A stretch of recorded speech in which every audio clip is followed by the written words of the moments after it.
All right, good morning, everyone.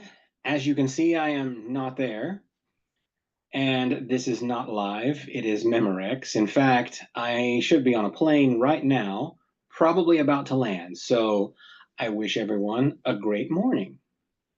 We are in the middle of our walk through the book of Job, a poem that regales the story of this fellow, Job, whom God referred to as a blameless man. That is very notable.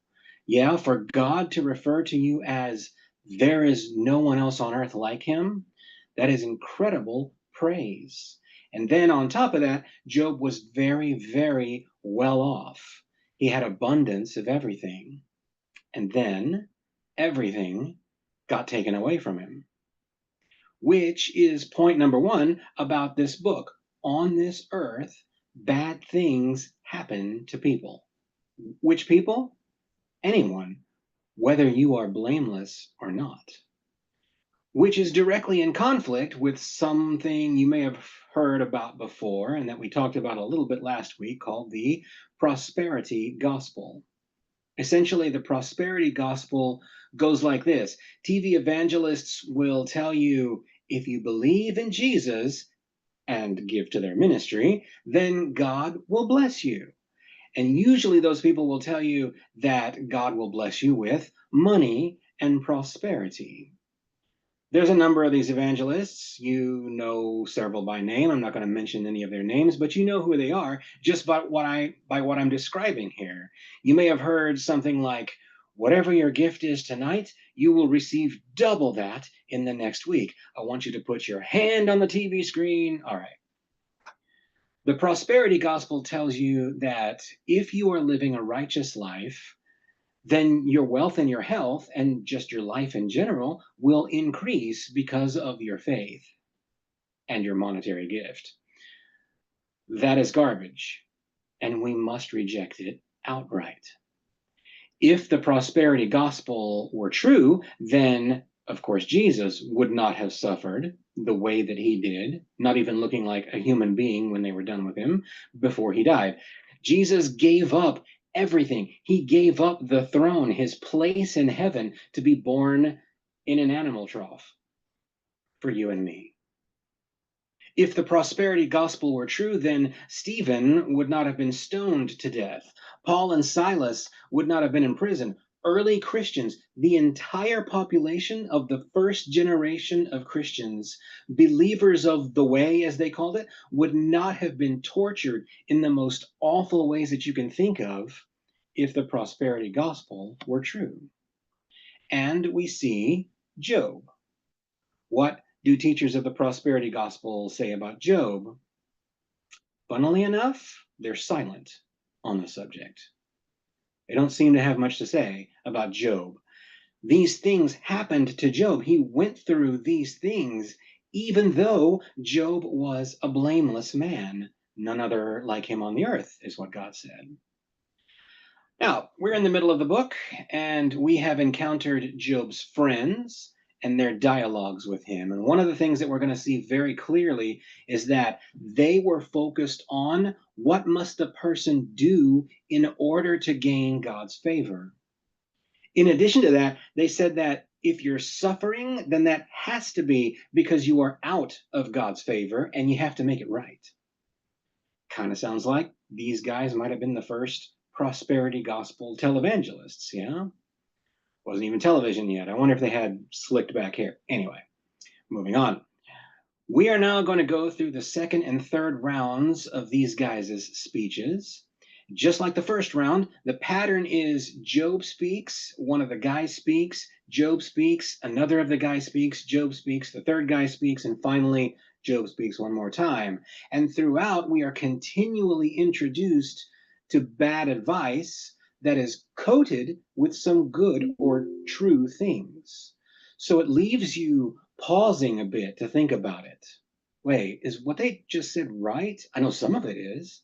I got to stop and think about this for a minute, which is a major thing that we have to watch out for in our lives. Satan coats falsehoods with truth. basic bits of truth. So you hear those and you go, yeah, that sounds about right. And then the lie is included. So you think, well, that might be true since it started with something I know for a fact is true, a little sleight of hand or deception, right? Listen to this, 2 Corinthians chapter 11. Paul's talking to the church about false preachers, those who come into town and start laying down stuff that sounds like it could be right, but it's not. And you've got to be clear in your communication line with God in order to know the real truth. Paul says this: such people are false apostles, deceitful workers masquerading as apostles of Christ. And it's really no wonder because Satan himself masquerades as an angel of light. And this book of Job expertly illustrates how this is done by these guys. And I don't even know if they're aware that they're covering misinformation under basic truths, wolves in sheep's clothing. They may just be convenient tools used by the devil, useful idiots, if you will. I think a lot of times that's what happens. Someone doesn't set out to purposefully give you false information. They believe themselves what they're saying. It is the deceiver who is feeding them this misinformation. Yeah. Okay, second round of speeches. We are in Job chapter 15. Eliphaz the Temanite speaks up, and basically he reiterates his points from before. He goes, Job, your own mouth shows what you don't know. You're self-reporting, basically, your own lack of knowledge. He says, your sin prompts your mouth. You adopt the tongue of the crafty. Yeah, isn't it kind of ironic that he's accusing Job of what he's doing himself? He says, dude, I'm sorry, but were you the first man ever born? Oh, you must have been there when God created the universe, right? You're right there in heaven in those staff meetings. What time are those anyway? And how did you get an invitation? Do you, Job, have a monopoly on wisdom? What do you think you know that we don't? We, who, by the way, are your elders and very wise men. Yeah, humility is not these guys' strong suit, is it? He says, Job, your anger has caused you to spew all this wrong stuff against God. He says, look, you don't even know. He says, look, you know that God doesn't even trust his own attendants. Even they disobey God. Okay, wait a minute. What's he talking about here? I think it is simply nothing is perfect except for God. Even heavenly beings are not pure in the holiness, purity sense, which means that you cannot trust in anything other than God, not angels, not heavenly beings, only God. Is that a true statement? Yes, I think it is. This is exactly why in this book, these guys say things that are true and then also things that are not true. You got to wade through to separate the truth from the false. Eliphaz says, God doesn't even trust the heavens. Where do you think we humans sit on that scale? Huh? I mean, all people, Adam's descendants, drink sin like water. And then he says, and thank goodness this guy has so much humility, He says, listen to me and I will explain to you. Let me tell you what I have seen. And then he lays out this wisdom from the ancients. All his days, the wicked man suffers torment. It's loud and scary. The wicked man is marked for the sword. He wanders about for food like a vulture. He knows the day of darkness is at hand. Distress and anguish fill him with terror. Troubles overwhelm him like kings poised to attack because he shakes his fist at God and vaunts himself against the Almighty, defiantly charging against him. And he continues like that for several more verses. The wicked man will not escape the darkness. The breath of God's mouth will carry him away. He is food for vultures. Okay. What he is implying is obvious. Job, you obviously have wickedness in you. And here's what I predict is going to happen to you. Because of your wickedness, the rest of your life, you're going to live in misery.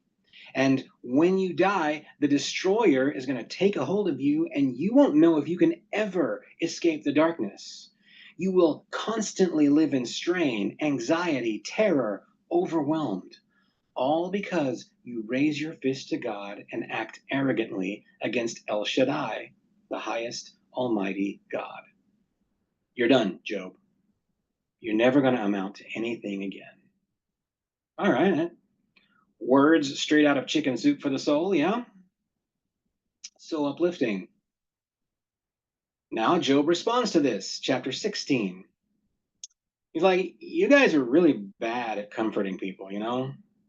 Like, you just keep repeating the same garbage. Like, will your long-winded speeches ever end?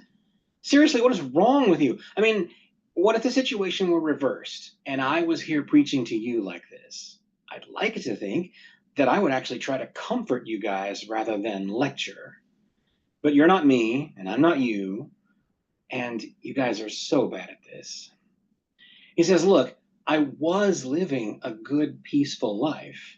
And then, out of the blue, bam, God attacked me. He has taken everything from me, my family, my servants. He continues to hunt me down and tear at me.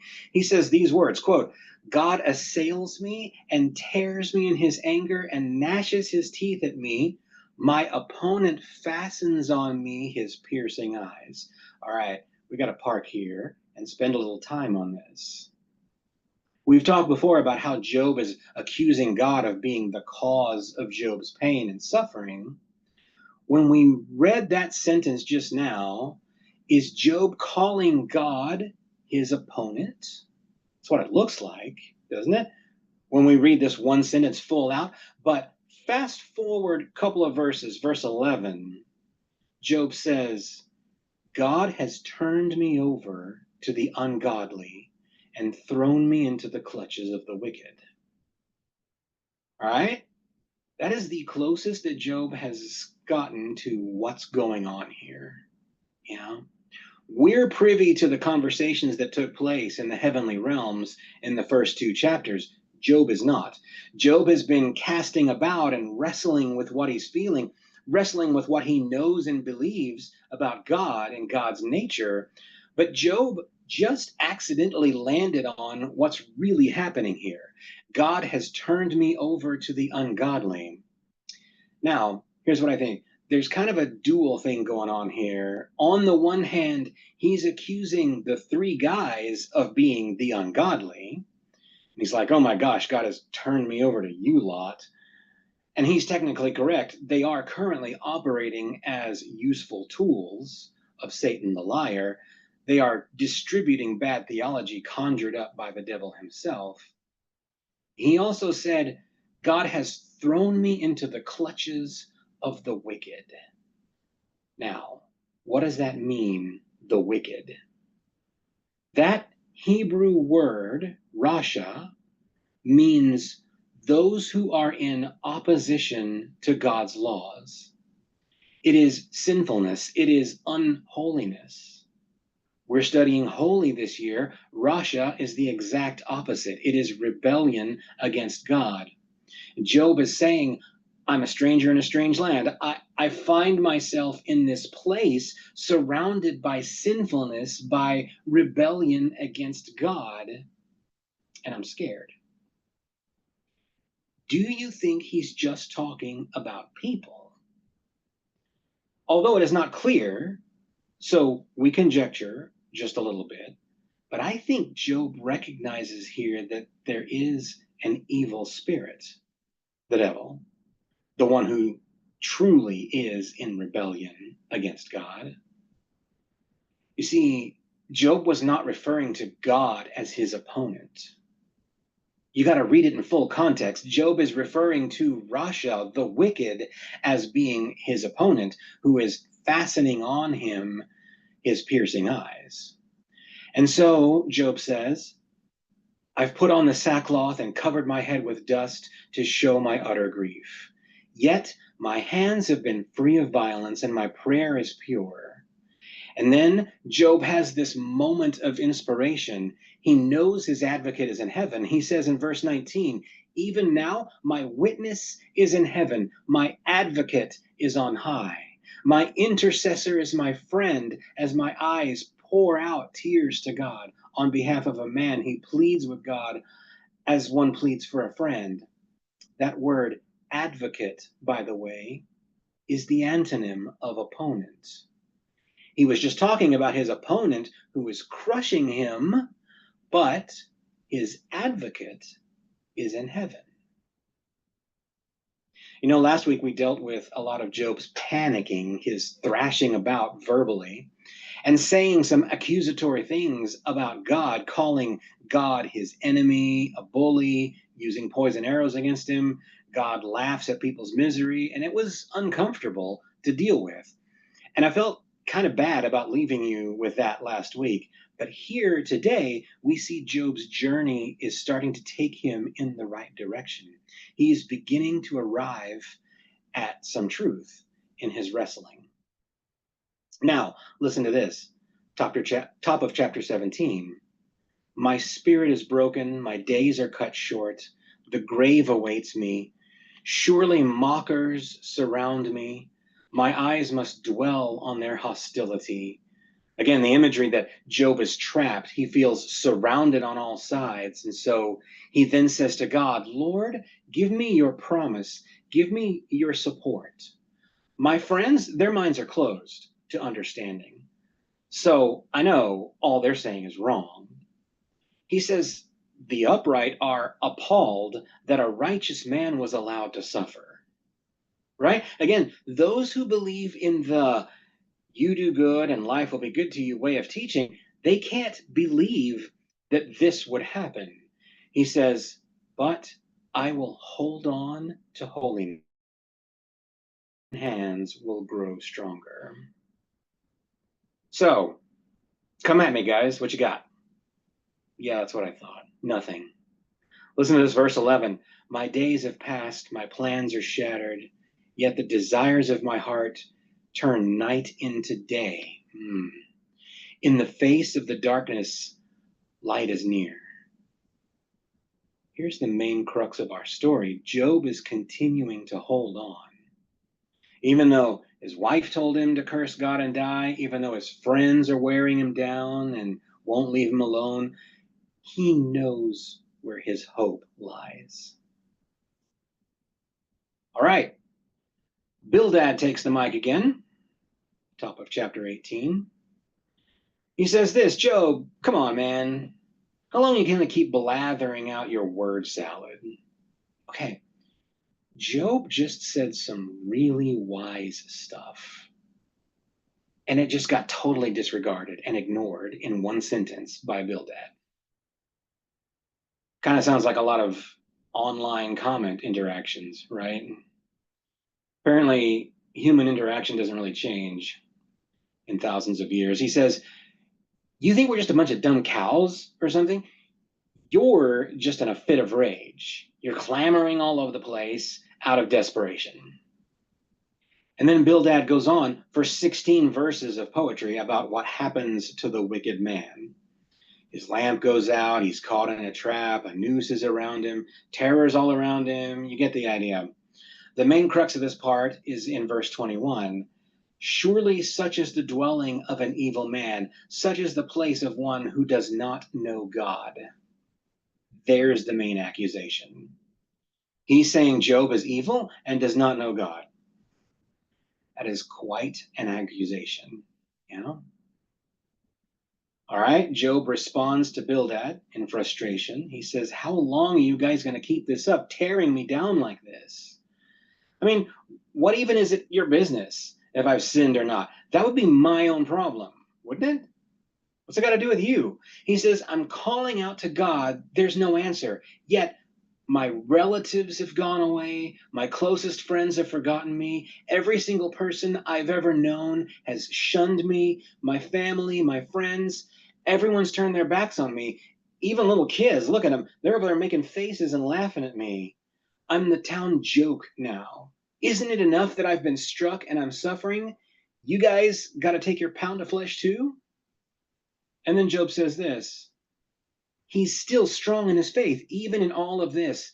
A lot of this part is where we get James saying, "You have heard about the steadfastness of Job," right?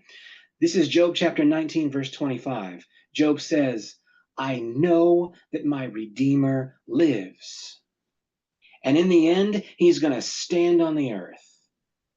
That is so powerful at this point in the story about a man who has lost everything, has physical sickness that's causing him chronic pain, and they didn't have Vicodin back then. The torment of interpersonal attacks from people who should have been supporting him and loving on him, all of that. And he still says, "I know that my Redeemer lives." That is amazing. He says, "After my skin has been destroyed, I know that I will see God."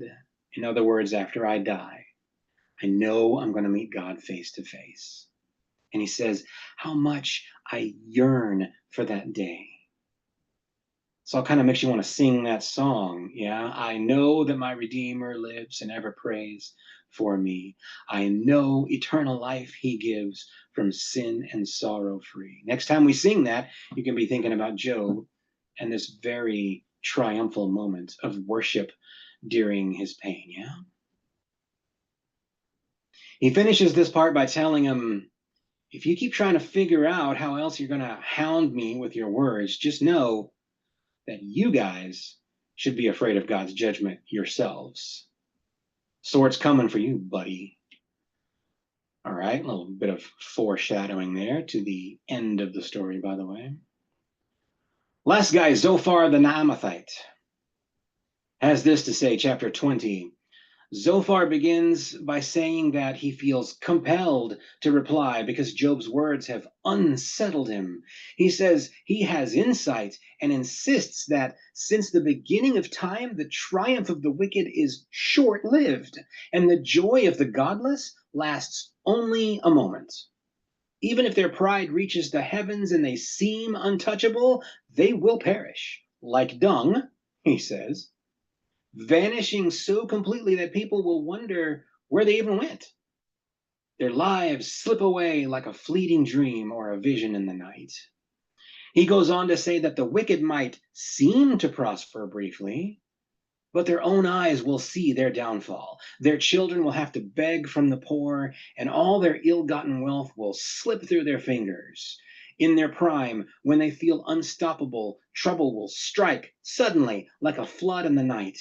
Their schemes and sins weigh them down, filling their bellies with God's anger as if they've swallowed poison that eats them from within. Zophar paints a vivid picture. The wicked won't enjoy their riches. Their greed knows no peace, and everything they treasured will be lost. Just when they think they're satisfied, distress and anguish will overwhelm them like an attack from all sides. He says, when you are fat with satisfaction, the belt of distress will tighten around you. You got to love this imagery. Yeah. He says, the hands of the downtrodden will rise up against you. When you have filled up your belly, Zophar seems to have a thing about the belly and eating, doesn't he? He might have had a eating disorder. He says, God will visit you with his ferocious anger. It will rain down on you while you are eating. You cannot escape this. You will be struck down, and anyone else who might be around you. He concludes with a grim vision of divine wrath against evil people. God unleashes fury on them, raining down destruction like fire or arrows. They try to flee, but darkness swallows them, and tempest sweeps away what's left. Heaven exposes their guilt, and the earth rises against them. All their wealth and possessions flow away like water, consumed in the day of God's judgment. So Zophar is basically the fire and brimstone preacher, right? And with this speech, he ratcheted up how he talks, starting to get graphic, saying things like God will make the wicked vomit out his riches, right? He's getting real graphic in what he says. Here's a guy who really cares about his friend, yeah. Now, what's the point of what all these guys have been saying Did you notice that it was stuff that has happened to Job? The wicked lose everything. They're miserable. It's like, blah, blah, blah. This is you, Job. Blah, blah, blah. We're describing you, Job. Did you get that yet? Blah, blah, blah. All right. Job responds to Zophar. He says, just shut up for a minute and let me talk. After that, I know you guys, of course, are going to just hear me out for a second. He says, my complaint is about the unfairness of it all. Why do the wicked keep on living, growing old and even thriving as time goes on? Their families flourish, their kids do well, their homes are safe. Most of the time, I don't even really see them facing the kind of punishment you guys are talking about. Their livestock multiply, their lives are full of joy with music and parties. They die peacefully after a long, comfortable life, having told God to leave them alone because they don't need him or believe in him. Okay, he's basically refuting everything that Zophar just said, point for point. He says, Zophar, you're just wrong.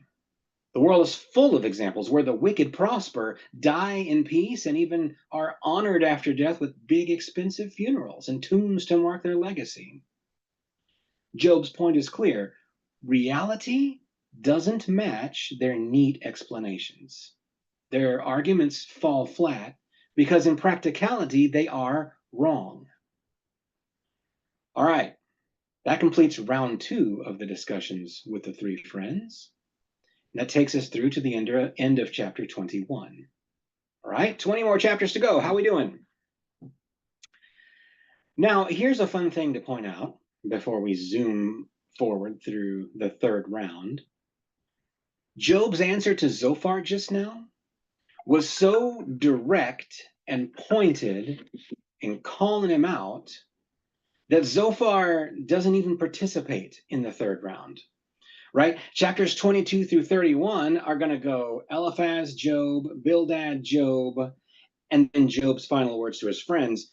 Zophar doesn't sitting over there with his arms crossed, pouting, right? Okay, 3rd round of discussion. Chapter 22, Eliphaz the Temanite speaks once more. He says, hey, Job, man, do you really think God is getting anything out of you being so great? Does your righteousness somehow benefit the Almighty? No, it's not like God's picking a fight with you because you're so perfect. The real question is, don't you think these troubles you're experiencing are a sign of how much you've messed up? Let's be honest, your wickedness is off the charts, man, and your sins, they gotta be endless. And then he starts making stuff up that Job must have done. He's like, I don't know, you've probably taken stuff from people without reason. I bet you've refused to help the poor, widows, or orphans, right? Come on, Job, admit something.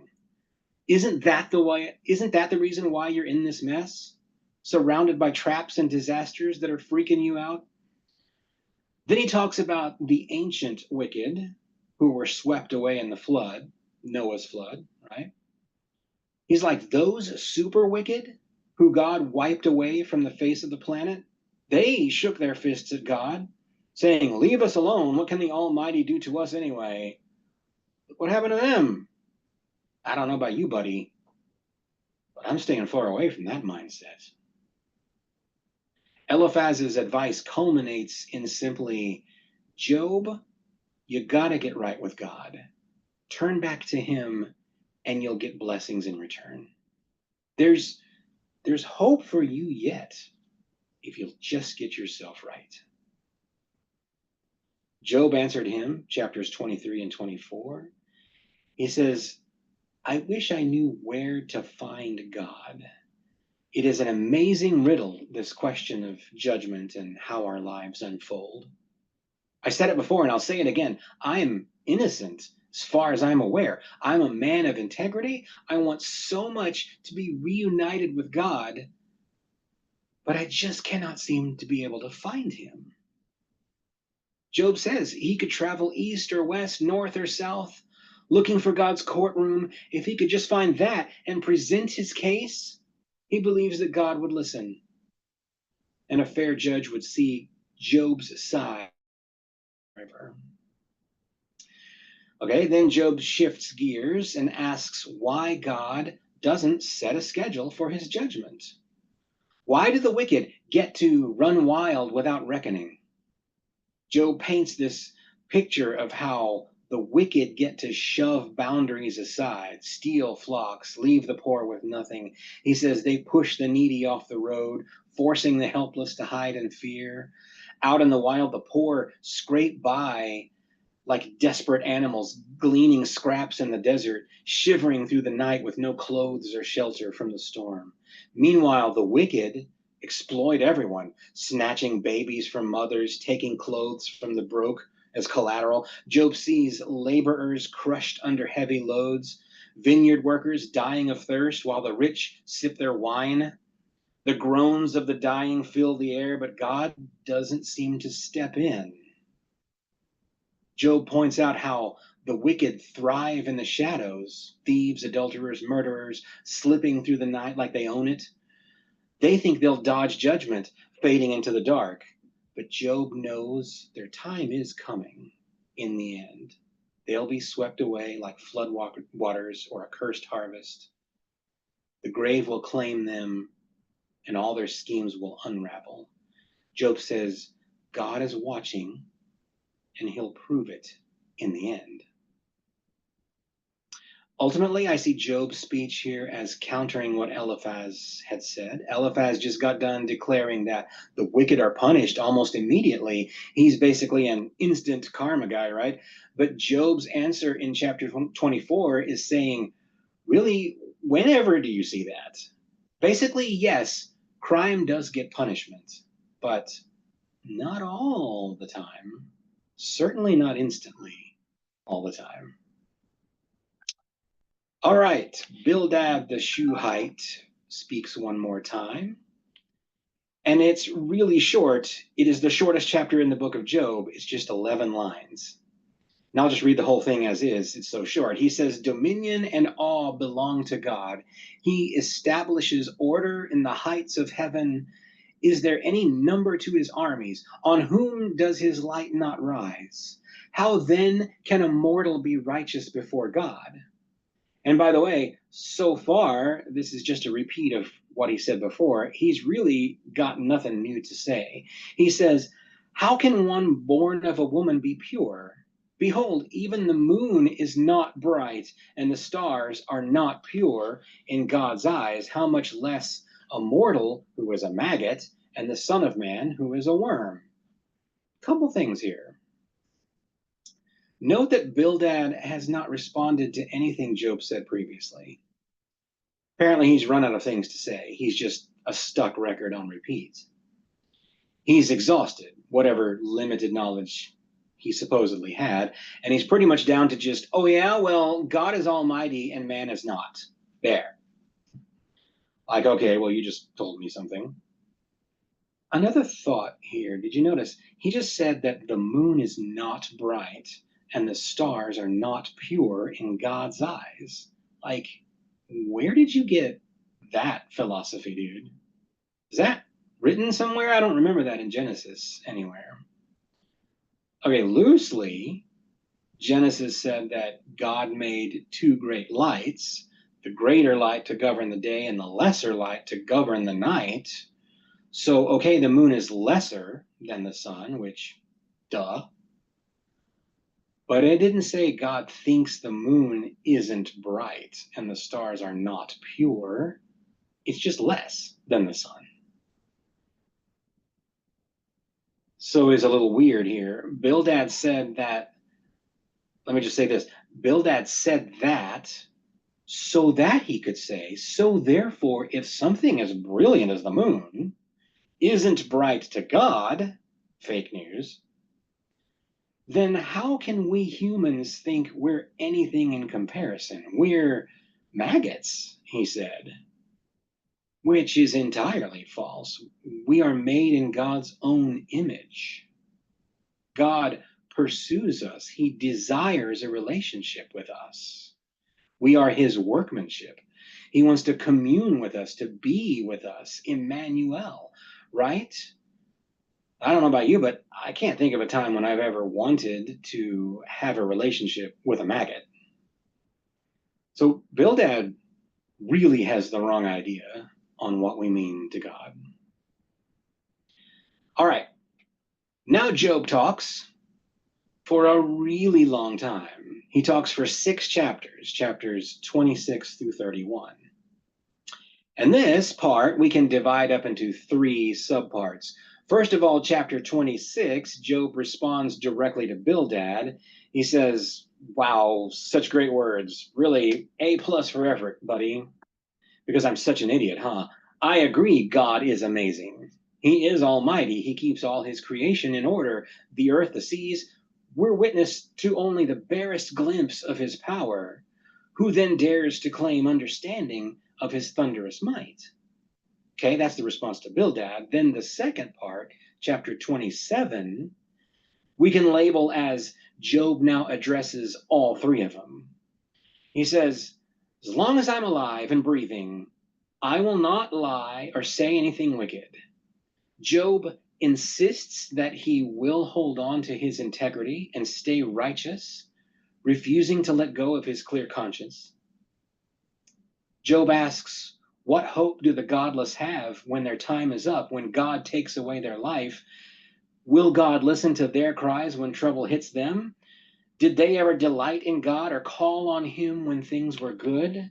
Job says he'll teach others about God's ways and won't hide what the Almighty does. All right. Then we have chapters 28 through 31. There's a lot that Job has to say here. Here is a very high level summary. He starts by talking about looking for wisdom. He says, we humans can dig far into the earth to find treasures like silver, gold, diamonds, and all that takes great effort and, quite frankly, ingenuity, but you won't find wisdom there, not in the mines or the ocean or anywhere where humans can reach. All the gold and jewels can't buy it. The point is that wisdom is beyond human grasp.